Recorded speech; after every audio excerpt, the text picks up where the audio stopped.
Assalamualaikum warahmatullahi wabarakatuh. Berikut adalah video presentasi dari kelompok kami, yakni kelompok 3, mengenai anggaran pendapatan dan belanja negara. Silahkan menyaksikan. Assalamualaikum warahmatullahi wabarakatuh.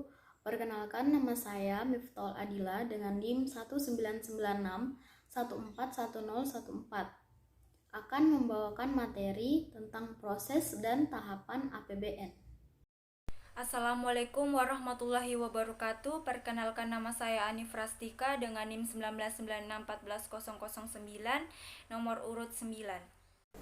Perkenalkan, nama saya Rahmayanti dengan NIM 1996141008. Pada video kali ini saya akan menjelaskan mengenai struktur APBN.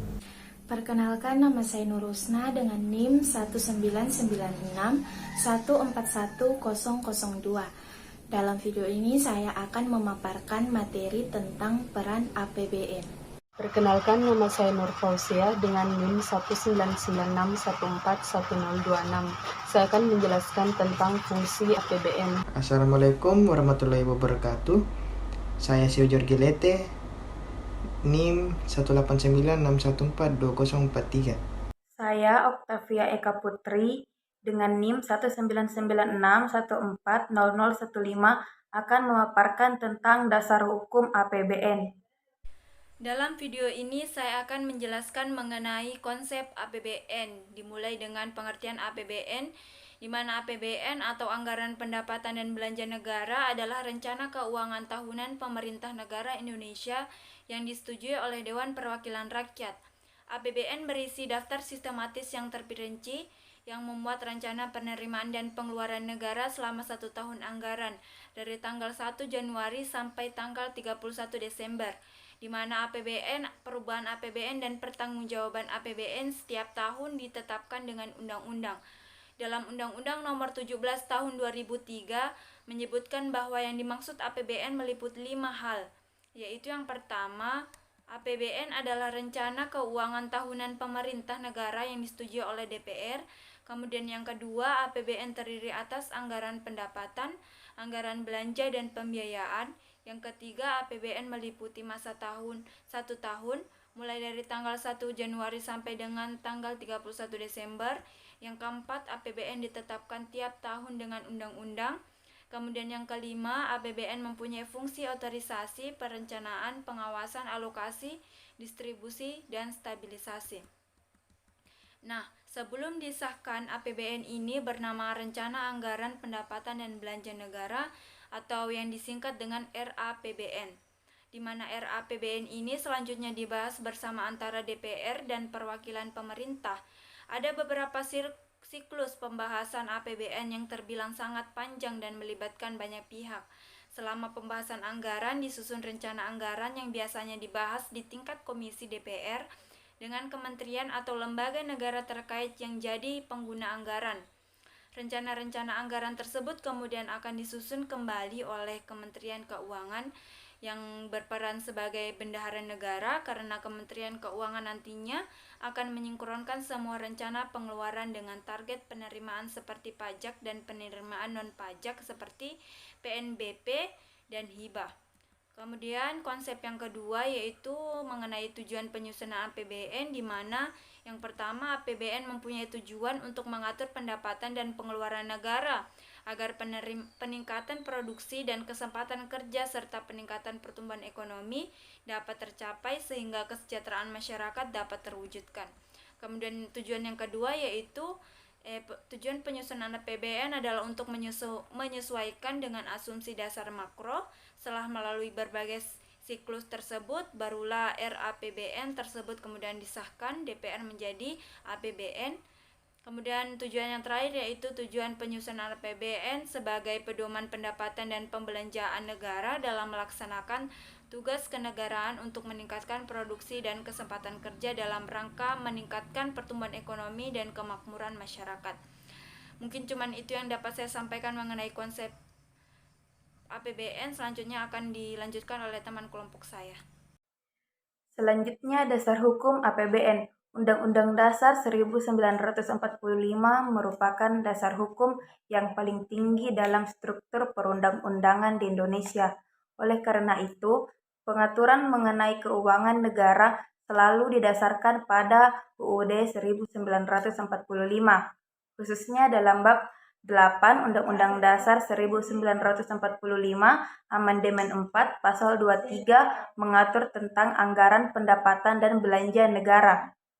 Berikut bunyi landasan hukum APBN Pasal 23. Ayat pertama, anggaran pendapatan dan belanja negara sebagai wujud dari pengelolaan keuangan negara ditetapkan setiap tahun dengan undang-undang dan dilaksanakan secara terbuka dan bertanggung jawab untuk sebesar-besarnya kemakmuran rakyat. Ayat kedua, rancangan undang-undang anggaran pendapatan dan belanja negara dilakukan oleh Presiden untuk dibahas bersama Dewan Perwakilan Rakyat dengan memperhatikan pertimbangan Dewan Perwakilan Daerah. Ayat ketiga, apabila Dewan Perwakilan Rakyat tidak menyetujui rancangan anggaran pendapatan dan belanja negara yang diusulkan oleh Presiden, pemerintah menjalankan anggaran pendapatan dan belanja negara tahun yang lalu. Terdapat 6 fungsi anggaran pendapatan dan belanja negara yang diatur dalam Pasal 3 Ayat 4 Undang-Undang Nomor 17 Tahun 2003 tentang Keuangan Negara. Ditegaskan bahwa APBN mempunyai fungsi otorisasi, perencanaan, pengawasan, alokasi, distribusi, dan stabilisasi. Nah, dalam penjelasannya ini yang pertama ada fungsi otorisasi. Fungsi otorisasi mengandung arti bahwa anggaran negara menjadi dasar untuk melaksanakan pendapatan dan belanja negara pada tahun yang bersangkutan, di mana anggaran publik dibahas bersama Dewan Eksekutif dan Legislatif dengan undang-undang dan disetujui oleh Lembaga Perwakilan Rakyat, di mana isinya bagaimana mengalokasikan dan menarik uang dari rakyat, sehingga dalam fungsi otorisasi APBN sebagai hubungan kekuasaan antara eksekutif, legislatif, dan rakyat. Yang kedua ada fungsi perencanaan. Fungsi perencanaan mengandung arti bahwa anggaran negara menjadi pedoman bagi manajemen dalam merencanakan kegiatan pada tahun yang bersangkutan. Perencanaan dalam lingkup negara ini berarti suatu proses untuk menentukan tindakan masa depan yang tepat. Dalam hal ini tujuan kehidupan bernegara melalui urutan pilihan dengan memperhitungkan sumber daya yang tersedia. Acuan dalam perencanaan pembangunan jangka panjang ini telah dinyatakan dalam Undang-Undang Dasar 1945. Yang ketiga ada fungsi pengawasan. Fungsi pengawasan mengandung arti bahwa anggaran negara menjadi pedoman untuk menilai apakah kegiatan penyelenggaraan pemerintah negara sesuai dengan ketentuan yang telah ditetapkan. Orientasi fungsi pengawasan dapat dilihat dari apakah pemerintah menjalankan kegiatan pemerintahannya sesuai dengan kegiatan yang telah direncanakan dalam Undang-Undang APBN atau tidak. Fungsi pengawasan APBN terdiri dari pengawas internal dan eksternal. Pengawas eksternal dilakukan oleh Badan Pemeriksa Keuangan, kemudian hasilnya dilaporkan kepada DPR. Pengawas internal ini berasal dari Inspektur Jenderal atau Inspektur Utama pada masing-masing departemen atau lembaga, serta Badan Pengawas Keuangan dan Pembangunan BPKP dari semua lembaga atau departemen. Yang keempat ada fungsi alokasi. Fungsi alokasi mengandung arti bahwa anggaran negara harus diarahkan untuk mengurangi pengangguran dan pemborosan sumber daya serta meningkatkan efisiensi dan efektivitas perekonomian. Fungsi alokasi terutama pada sisi pengeluaran ditujukan untuk sektor-sektor pembangunan seperti penuntasan pengangguran. Alokasi APBN akan disesuaikan dengan tujuan-tujuannya. Misalnya untuk meningkatkan pertumbuhan ekonomi, maka porsi anggaran untuk pembangunan infrastruktur menjadi prioritas utama. Begitu pula untuk tujuan-tujuan lainnya. Dengan demikian, fungsi alokasi akan mengarahkan pengeluaran pemerintah pada orientasi peran yang akan dilakukan oleh pemerintah. Yang kelima ada fungsi distribusi. Fungsi distribusi mengandung arti bahwa kebijakan anggaran negara harus memperhatikan rasa keadilan dan kepatutan. Melalui fungsi distribusi ini, komponen pengeluaran dan dalam anggaran mempunyai dimensi pemerataan baik secara langsung maupun tidak langsung. Misalnya pengeluaran untuk pembangunan infrastruktur, ekonomi seperti jalan, bendungan, dan lain-lain akan memberikan manfaat kepada semua pihak. Yang keenam, ada fungsi stabilisasi. Fungsi ini mengandung arti bahwa anggaran pemerintah menjadi alat untuk memelihara dan mengupayakan keseimbangan fundamental perekonomian. Melalui fungsi stabilisasi ini, APBN sebagai alat stabilitas ekonomi agar berjalan dalam kapasitas yang telah ditentukan. Jika perekonomian dalam keadaan lesu, maka peran pemerintah melakukan intervensi dengan menambah pengeluaran. Begitu pula sebaliknya, jika perekonomian terlalu panas atau pada saat permintaan agregat domestik tumbuh di atas kemampuan sektor penawaran, maka peran pemerintah melakukan kebijakan fiskal ketat. Berikut adalah peranan APBN dalam perekonomian yang akan dijelaskan dalam materi ini. Yang pertama, APBN sebagai instrumen fiskal negara. APBN merupakan instrumen kebijakan fiskal pemerintah yang berguna untuk mengarahkan perekonomian nasional, mendorong pertumbuhan ekonomi, menjalankan program kesejahteraan rakyat, desentralisasi fiskal, mengelola hutang negara, dan peningkatan investasi, di mana melalui kebijakan-kebijakan yang tercermin dari komposisi belanjanya, APBN diharapkan mampu melakukan ekspansi yang dapat menstimulus kegiatan ekonomi yang lebih produktif sehingga membawa kesejahteraan bagi masyarakat. Misalnya saja, dana APBN yang digunakan untuk mendukung pemulihan ekonomi nasional atau PEN di masa pandemi COVID-19. Peranan APBN yang kedua adalah APBN mendukung fungsi pemerintah, di mana APBN memiliki 6 fungsi yang bertujuan untuk mengatur pengeluaran serta pendapatan negara dalam rangka membiayai pelaksanaan pemerintahan dan pembangunan, mencapai pertumbuhan ekonomi, meningkatkan pendapatan nasional, mencapai stabilitas perekonomian, dan menentukan arah prioritas pembangunan secara umum. 6 fungsi tersebut diantaranya yaitu fungsi otoritas, fungsi perencanaan, fungsi pengawasan, fungsi alokasi, fungsi distribusi, dan fungsi stabilisasi. Peranan APBN yang ketiga yaitu APBN mengatasi permasalahan kemiskinan dan kesenjangan melalui intervensi langsung dan tidak langsung. Intervensi langsung diantaranya yaitu kebijakan perpajakan yang berkeadilan, belanja berkualitas, tepat sasaran, dan efisien, di mana APBN membantu alur distribusi pendapatan dengan mengetahui sumber penerimaan dan juga pemanfaatan belanja pegawai dan belanja barang.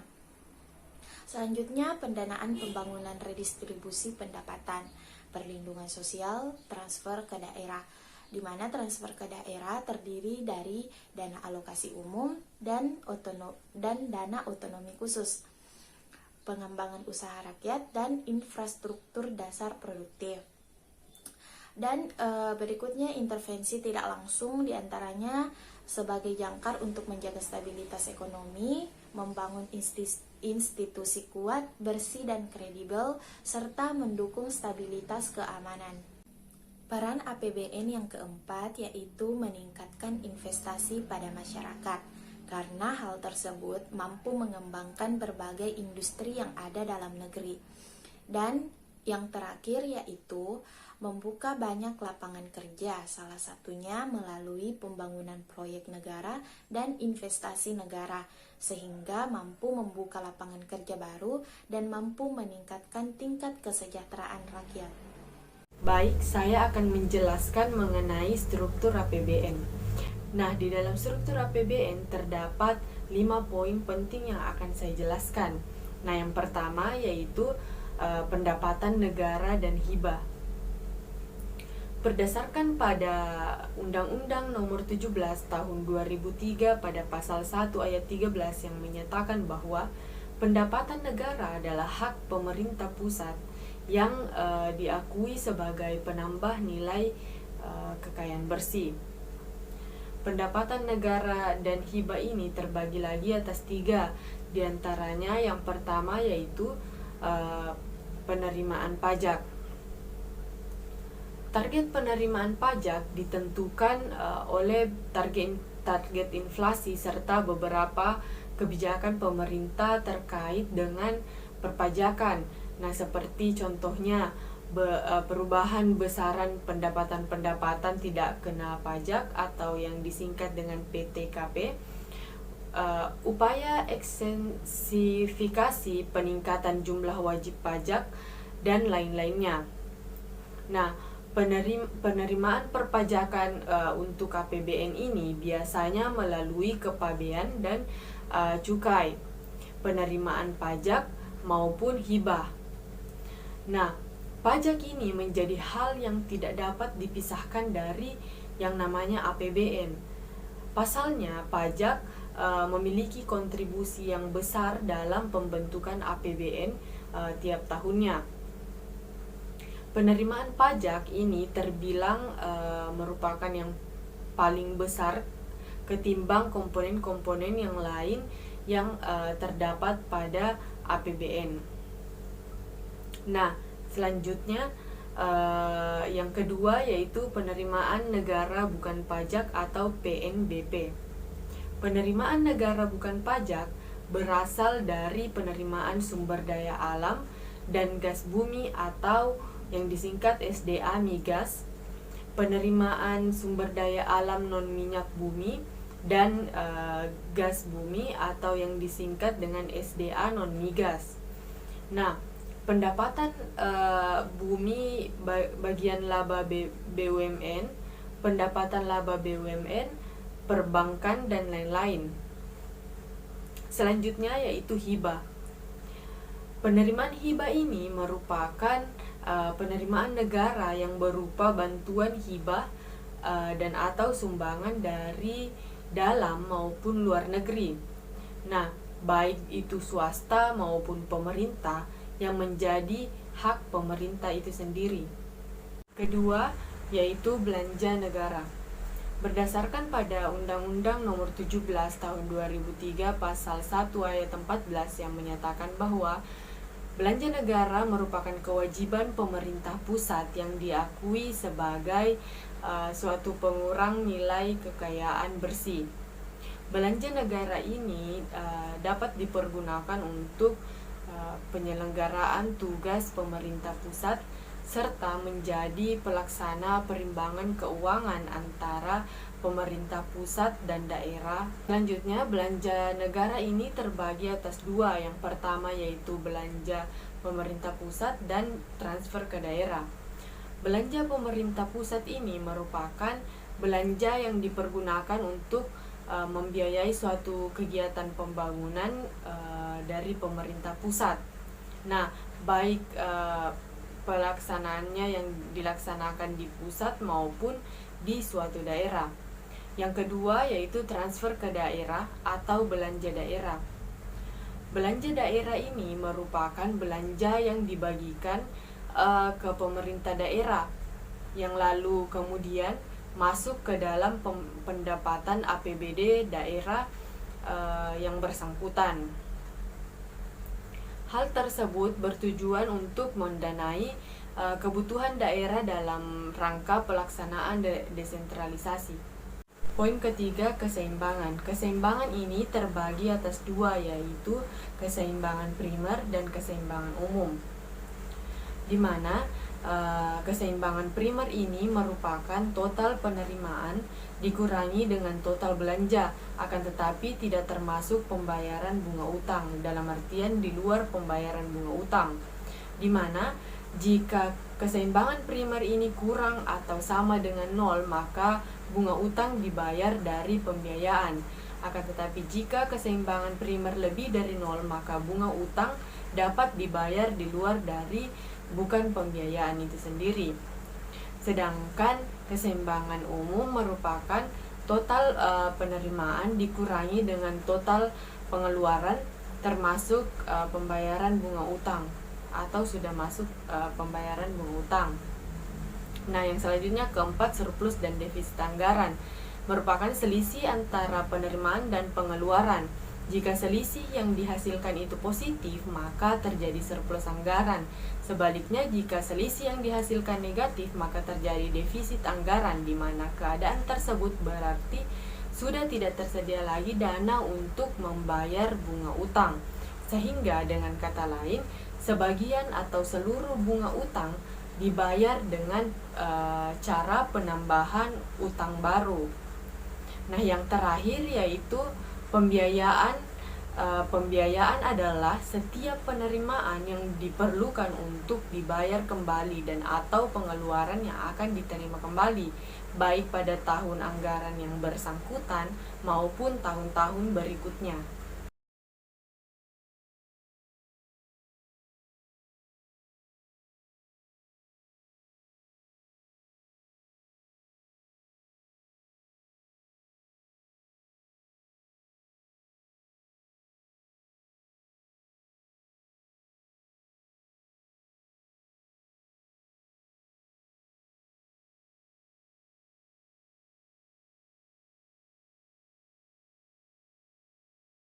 Yang kedua, tahap pengajuan, pembahasan, dan penetapan.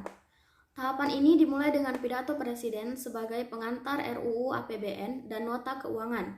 Yang kedua, selanjutnya pembahasan baik antara Menteri Keuangan dan Panitia Anggaran DPR maupun antara komisi-komisi dan departemen atau lembaga teknis terkait. Yang ketiga, hasil dari pembahasan berupa Undang-Undang APBN memuat satuan anggaran sebagai bagian tidak terpisahkan dari undang-undang tersebut. Satuan anggaran adalah dokumen anggaran yang menetapkan alokasi dana per departemen atau lembaga, sektor, subsektor, program, dan proyek atau kegiatan. Yang keempat, untuk membiayai tugas umum pemerintah dan pembangunan, departemen atau lembaga mengajukan rencana kerja dan anggaran kementerian atau lembaga atau RKAKL kepada Departemen Keuangan dan Bappenas untuk kemudian dibahas menjadi daftar isian pelaksanaan anggaran atau DIPA dan diverifikasi sebelum proses pembayaran. Yang kelima, dalam pelaksanaan APBN dibuat petunjuk berupa keputusan Presiden atau Kepres sebagai pedoman pelaksanaan APBN. Dalam melaksanakan pembayaran, kepala kantor atau pimpinan proyek di masing-masing kementerian dan lembaga mengajukan surat permintaan pembayaran kepada Kantor Wilayah Perbendaharaan Negara atau KPPN. Yang terakhir, tahap pengawasan. Fungsi pengawasan terhadap pelaksanaan APBN dilakukan oleh pengawas fungsional baik eksternal maupun internal pemerintah. Sebelum berakhir tahun anggaran, pemerintah melalui Menteri Keuangan membuat laporan pertanggungjawaban pelaksanaan APBN dan melaporkannya dalam bentuk rancangan perhitungan anggaran negara atau RUU PAN yang paling lambat dilakukan 15 bulan setelah berakhirnya pelaksanaan APBN tahun anggaran yang bersangkutan. Laporan ini disusun atas dasar realisasi yang telah diaudit oleh Badan Pemeriksa Keuangan atau BPK. Apabila hasil pemeriksaan, perhitungan dan pertanggungjawaban pelaksanaan yang dituangkan dalam RUU PAN disetujui oleh BPK, RUU PAN tersebut diajukan kepada DPR untuk mendapatkan pengesahan menjadi Undang-Undang Perhitungan Anggaran Negara atau Undang-Undang PAN tahun anggaran yang bersangkutan. Pelaksanaan APBN. Pelaksanaan anggaran diawali dengan disahkannya dokumen pelaksanaan anggaran oleh Menteri Keuangan. Dokumen anggaran yang telah disahkan oleh Menteri Keuangan disampaikan kepada Menteri atau pimpinan lembaga Badan Pemeriksa Keuangan, Gubernur, Direktur Jenderal Anggaran, Direktur Jenderal Perbendaharaan, Kepala Kantor Wilayah Direktorat Jenderal Perbendaharaan terkait, dan kuasa pengguna anggaran. Dokumen tersebut merupakan acuan dan dasar hukum pelaksanaan APBN yang dilakukan oleh kementerian atau lembaga dan bendahara umum negara. Dokumen-dokumen penting dalam pelaksanaan anggaran adalah daftar isian pelaksanaan anggaran atau DIPA dan dokumen lain yang dipersamakan dengan DIPA. Sedangkan dokumen pembayaran antara lain terdiri dari surat permintaan pembayaran atau SPP, surat perintah membayar atau SPM, dan surat perintah pencairan dana atau SPPD. Pelaksanaan APBN diatur dalam Undang-Undang Nomor 45 Tahun 2013 tentang tata cara pelaksanaan APBN agar APBN dapat berjalan dengan baik dan bertanggung jawab. Dalam pelaksanaannya, terdapat pengawasan APBN yang bersifat internal maupun eksternal. Pengawasan internal diterapkan oleh satuan pengawas dari kelompok yang diawasi. Sementara itu, pengawasan eksternal dilakukan dengan pemeriksaan oleh Badan Pemeriksa Keuangan. Untuk pelaksanaannya, APBN akan disusun berdasarkan 4 asas, yakni 1. Kemandirian, yaitu meningkatkan sumber penerimaan dalam negeri. Kedua, penghematan atau peningkatan efisiensi dan produktivitas. Ketiga, penajaman prioritas pembangunan. Dan keempat, menitikberatkan pada asas dan undang-undang negara. Selain itu, dalam penyusunannya, APBN memperhatikan 2 aspek, yaitu aspek pendapatan dan pengeluaran. Ya, selanjutnya mengenai pertanggungjawaban pelaksanaan APBN dan APBD. Ada 4. Yang pertama pasal 30, isinya 1. Presiden menyampaikan rancangan undang-undang tentang pertanggungjawaban pelaksanaan APBN kepada DPR berupa laporan keuangan yang telah diperiksa oleh Badan Pemeriksa Keuangan selambat-lambatnya 6 bulan setelah tahun anggaran berakhir. 2. Laporan keuangan dimaksud setidak-tidaknya meliputi laporan realisasi APBN, neraca, laporan arus kas, dan catatan atas laporan keuangan yang dilampiri dengan laporan keuangan perusahaan negara dan badan lainnya. Pasal 31. 1. Gubernur atau bupati atau wali kota menyampaikan rancangan peraturan daerah tentang pertanggungjawaban pelaksanaan APBD kepada DPRD berupa laporan keuangan yang telah diperiksa oleh Badan Pemeriksa Keuangan selambat-lambatnya 6 bulan setelah tahun anggaran berakhir.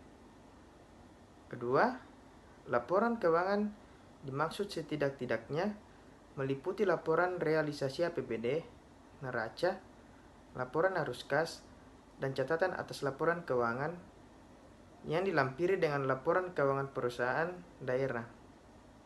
Pasal 32. 1. Bentuk dan isi pertanggungjawaban pelaksanaan APBN APBD sebagaimana dimaksud dalam pasal 30 dan pasal 31 dan disajikan sesuai dengan standar akuntansi pemerintahan. Yang kedua, standar akuntansi pemerintahan sebagaimana dimaksud dalam ayat pertama disusun oleh suatu komite standar yang independen dan ditetapkan dengan peraturan pemerintah setelah terlebih dahulu mendapat pertimbangan dari Badan Pemeriksa Keuangan. Pasal 33, pemeriksaan pengelolaan dan pertanggungjawaban keuangan negara diatur dalam undang-undang tersendiri. Demikian presentasi video mengenai APBN dari kelompok kami. Semoga bermanfaat. Kurang lebihnya mohon maaf. Wassalamualaikum warahmatullahi wabarakatuh.